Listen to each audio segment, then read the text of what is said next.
rational numbers. Before we start rational numbers, let us recall all those other number systems that we have studied so far. We started with natural numbers, then went on to whole numbers, then we studied integers, under which we studied negative integers, 0 and positive integers.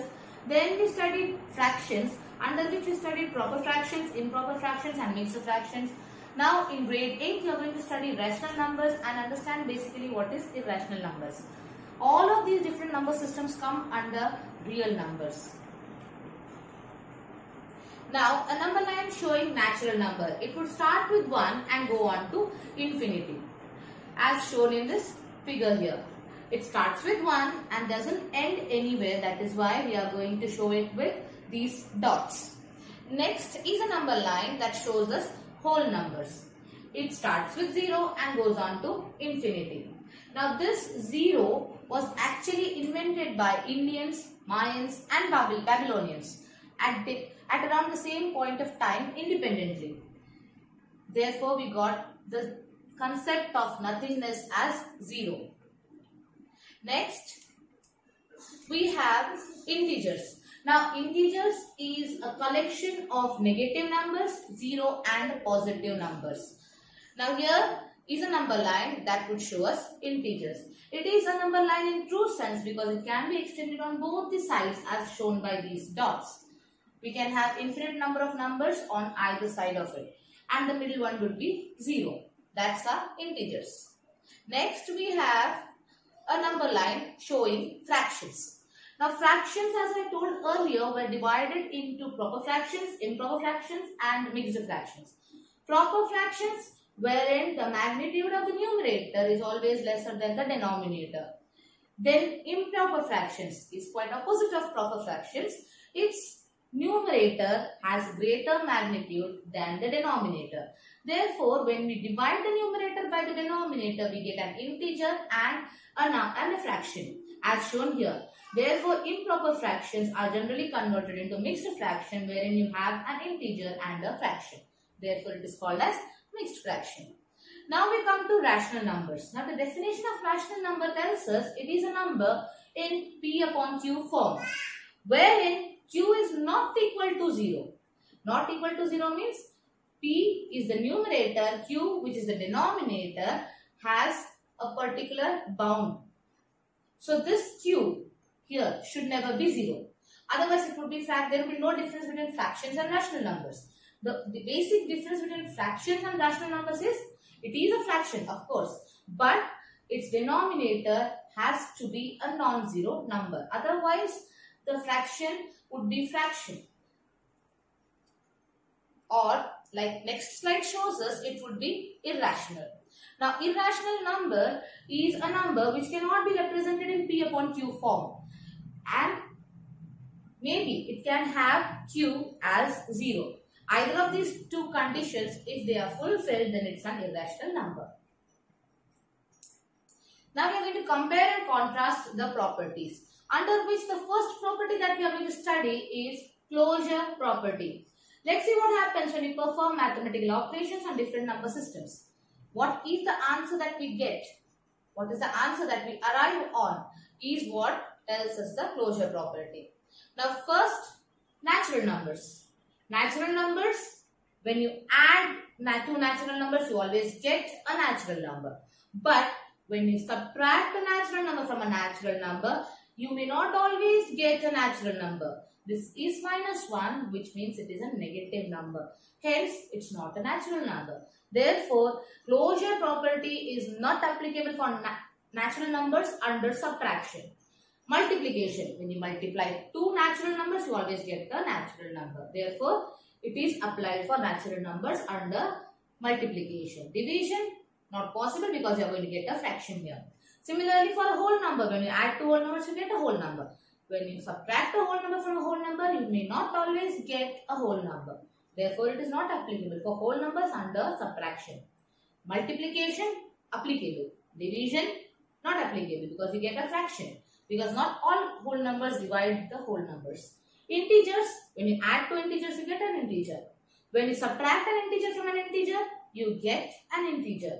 When you multiply two integers, you get an integer. But when you divide an integer by an integer, you get a fraction here. Therefore, it's not an integer. Therefore, integers are not closed under division. Now for rational numbers. When two or more rational numbers are added, then we get a rational number. For example, 1 upon 5 plus 1 upon 5 gives us 2 upon 5. So, you can say that rational numbers are closed under addition. For subtraction, when two or more rational numbers are subtracted, then we get a rational number. So, we can say that rational numbers are closed under subtraction. Now here, example, 1 upon 5 minus 1 upon 5, we get a 0 and 0 is a rational number. Therefore, subtraction is closed for rational numbers. Multiplication. When two or more rational numbers are multiplied, you get a rational number. Multiplication gives you another rational number. So, rational numbers are closed under multiplication. Next, division. Now, 1 is a rational number, 0 is a rational number. But when you divide 1 by 0, your denominator, the q, becomes 0. Therefore, it is not always possible for division to be closed for rational number. Next, commutative property. Commutative, movement of one term from its place to the other place and the other one to the first place. Here, if a, b are rational numbers, then commutative law under addition, a plus b equals to b plus a. Commutative law under multiplication, a multiplied by b equals to b multiplied by a. These are the two laws that we are going to see. And let's see if it's applicable for subtraction, multiplication, division and addition. Here, natural number. When you interchange the places, your answer remains the same. But when in subtraction, you interchange the places. 1 minus 2 is not equal to 2 minus 1. Multiplication, it's applicable. Division, it is not applicable. Whole numbers. Addition, applicable. Subtraction, not applicable. Multiplication, it's applicable. Division, not applicable. Integers, addition, applicable. Subtraction, not applicable. Multiplication, again it is applicable, but division, it is not applicable. Rational numbers, addition, applicable. Subtraction, not applicable. Multiplication, it's applicable, and division, it's not applicable. Now let's conclude it. Rational numbers are commutative under addition and multiplication.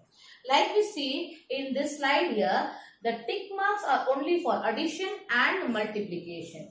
Therefore, we arrive to this conclusion that rational numbers are commutative under addition and multiplication only. It's not applicable for subtraction and division. Now, associative property. Associative property, if a, b, c are rational numbers, then associative law under addition states a plus in bracket b plus c equals to a in bracket a plus b plus c. Associative law under multiplication, a in bracket b multiplied by c equals to in bracket a multiplied by b outside the bracket c. Now, associative property basically deals with the placement of brackets. Here the bracket was with b and c, and in here the bracket is with a and b. We just shifted the bracket from here to here. That is associative property. Same as in multiplication. We multiplied this first and then multiplied the answer with a. But here what we are doing is we are multiplying a and b and then I am multiplying the answer with c. So that is associative law. Movement of bracket. Now, associative property for addition, let us take an example. 1 upon 2 plus 3 upon 2 is in the bracket which is added to 5 by 2. The answer to this bracket is 4 by 2 and 5 by 2 is added to the answer now. You get 9 by 2. Now, if we move the bracket from 1 by 2 to 3 by 2 plus 5 by 2. Now, we add these first and then add the answer to 1 by 2. You get 3 plus 5, 8 and 2 the denominator added to 1 by 2. You get again 9 by 2. Here the LHS and the RHS are both equal. So, both are equal. So, that's why we can say that associative property is applicable for rational numbers under addition. Now, associative property for multiplication. 1 by 2 multiplied by 3 by 2 multiplied by 5 by 2. So, first the product of these two, you get 3 by 4 which is multiplied to 5 by 2. So 3 5s are 15, 4 2s are 8. You get 15 by 8 as your final answer. Now you move the bracket from 1 by 2 to 3 by 2. 1 by 2 into 3 by 2 to 3 by 2 into 5 by 2. So first we multiply this and then the product is multiplied with this. So 3 5s are 15, 2 2s are 4. Multiplied with 1 by 2 here. So 15 ones are 15, 2 4s are 8. Your answer is 15 by 8. Here you got 15 by 8 already, and here again you are getting that same answer. So associative property is applicable for rational numbers under multiplication. Now therefore we come to this conclusion: rational numbers are associative under addition and multiplication. Now certain important facts. 0 is the additive identity for rational number. 0 is additive identity. The term additive identity means the number remains the same. The identity of the number is not lost when you add 0 to it. That is why 0 is called additive identity. Next, additive inverse. Now this term additive inverse means positive number converts into negative number and negative number turns to positive number. The opposites in terms of sign is additive inverse of that particular number. Next, 1 is the multiplicative identity for rational numbers. Now 1 is multiplicative identity means whenever you multiply a number with 1, the actual identity of that number is not changed.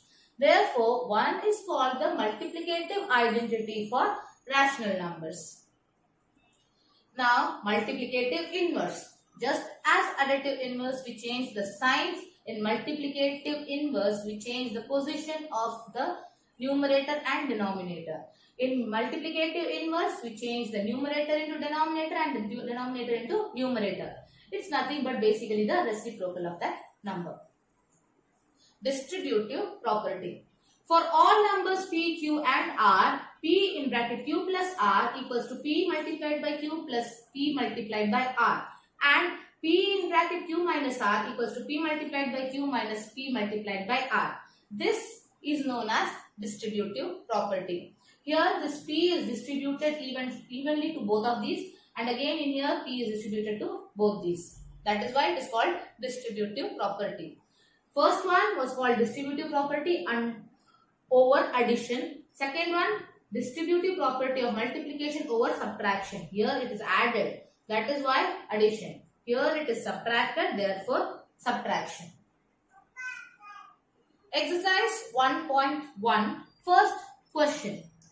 Using appropriate properties, find minus 2 by 3 multiplied by 3 by 5 plus 5 by 2 minus 3 by 5 multiplied by 1 by 6. Now we have 5 different terms here. But instead of seeing it as 5